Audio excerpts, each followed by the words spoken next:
La Halle Olympique d'Albertville. Après un lifting à 12 millions d'euros, la salle espère enfin retrouver une seconde jeunesse.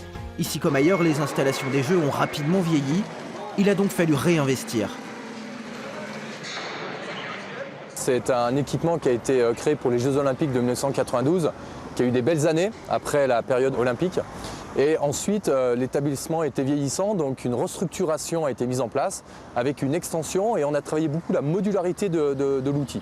C'est-à-dire qu'on a à la fois la pratique sportive quotidienne avec une patinoire et un mur d'escalade qui ont été complètement refaits.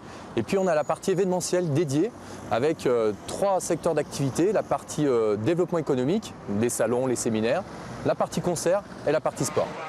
La modularité comme ultime solution, car aujourd'hui encore la salle coûte bien plus cher que prévu. À Albertville, les promesses n'ont pas toutes été tenues. De tous les sites olympiques, Albertville passe pour être l'enfant gâté du comité d'organisation des Jeux, avec une dotation princière de 130 millions de francs.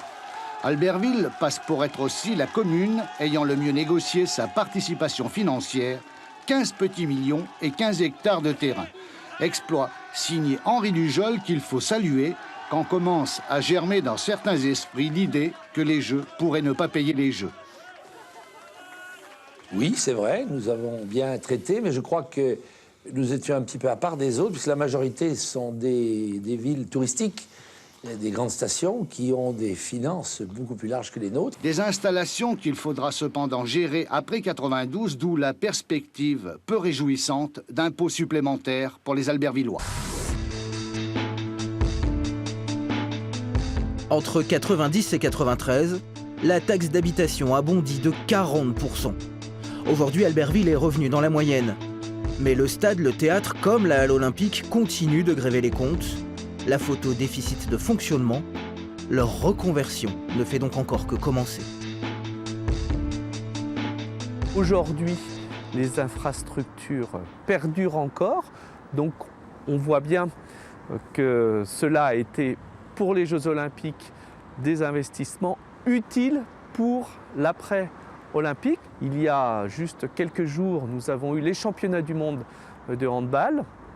Et puis, ce pôle permettra d'agréger, c'est ce que nous avons commencé de faire, des entreprises liées aux activités de pleine nature, puisqu'on est dans un site qui s'y prête parfaitement et peut-être mieux que partout ailleurs.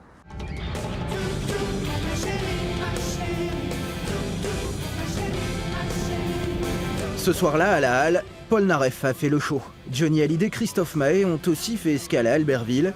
Le showbiz, le sport et les entreprises, la recette pourrait bien prendre et enfin alléger les frais.